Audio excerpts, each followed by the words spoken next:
One question to the player: how would you describe your coach? How is he like talking to your players? What would you say is important to him? And then to the coach, what's the right answer? So, what are the principles of your work? What do you want to see from your players when you work with them in training or even outside in the camp? Yeah. Well, first of all, I think you can see what he did with the players.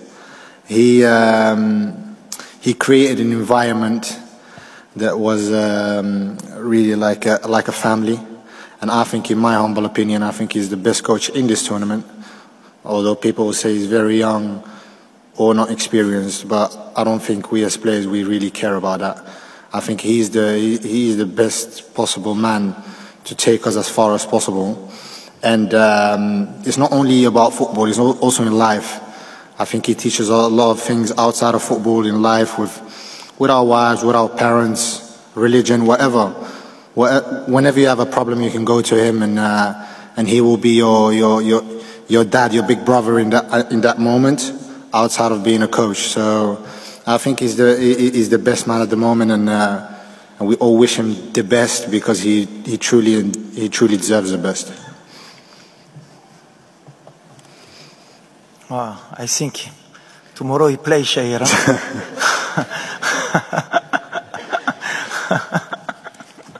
Merci mon petit. يمكن في البداية بهنيكم على الإنجاز الكبير. خليتوا العرب كلهم فخورين بالإنجاز اللي حققه المنتخب المغربي، إنجاز كبير.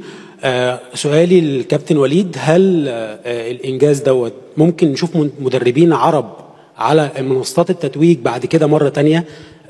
وفي سؤال تاني للكابتن وليد والإلياس: وجود أسر اللاعبين، الآباء والأمهات، ايه دوره كان في الانجاز اللي اتحقق للمنتخب المغربي بالوصول للدور قبل النهائي؟ شكرا. Nous, ce qui est important pour nous, et je parle toujours que de football, c'est ce qui m'importe. Nous, on essaye déjà, on représente le Maroc, donc on a une image à donner de notre pays à l'international, parce que la meilleure tribune, c'est la Coupe du Monde. Donc si c'est bien ce qu'on a pu véhiculer, c'est-à-dire le rapport entre les joueurs, les familles, notre culture, d'où l'on vient, comment on est, comment on peut se comporter avec nos mamans, avec nos épouses, parce qu'il y a beaucoup aussi de gens qui connaissent pas vraiment notre culture, et c'est une bonne tribune. Mais après, nous, surtout, ce qu'on veut montrer, c'est notre football sur le terrain. Alors on représente, aujourd'hui on nous parle qu'on représente bien sûr le monde arabe, l'Afrique, le Maroc. D'abord on représente le football, notre manière de jouer, le Maroc. On représente notre pays, comment sont les Marocains, comment ils vivent le football. Je vous ai dit qu'on était un peuple de passionnés, il y aura sûrement 20 000 personnes qui vont se déplacer. Et quand on connaît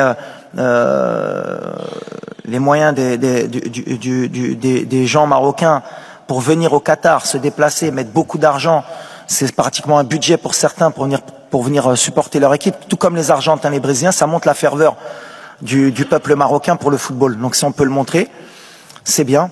Si on peut faire rêver des gamins dans le monde, que ce soit en Afrique ou dans le monde arabe, c'est encore mieux. Et si on peut donner une image positive de notre pays, du monde arabe, de notre religion aussi, c'est encore mieux aussi. Parce que comme je l'ai dit, le vivre ensemble, c'est le plus important. Et je pense que le Maroc, notamment, c'est un pays qui a toujours montré beaucoup de respect pour toutes les religions, pour toutes les cultures. Et c'est un pays qui est magnifique. Et je parlais de Nia, c'est un pays qui est vraiment Nia, le Maroc. Alors vous traduirez en brésilien, en anglais, en français la Nia, vous chercherez, comme ça, ça vous obligera un peu à comprendre. Mais le Maroc, c'est cette qualité. On est accueillant, on est prêt à donner, et des fois on n'attend rien en retour. Alors ça peut être un défaut, mais c'est pour moi une qualité.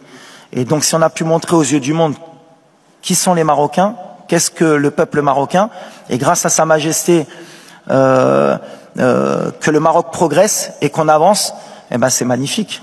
Il n'y a pas meilleure tribune que la Coupe du Monde, et je pense qu'on a montré un bon exemple, et on va essayer encore demain de montrer un bon exemple avant et après le match.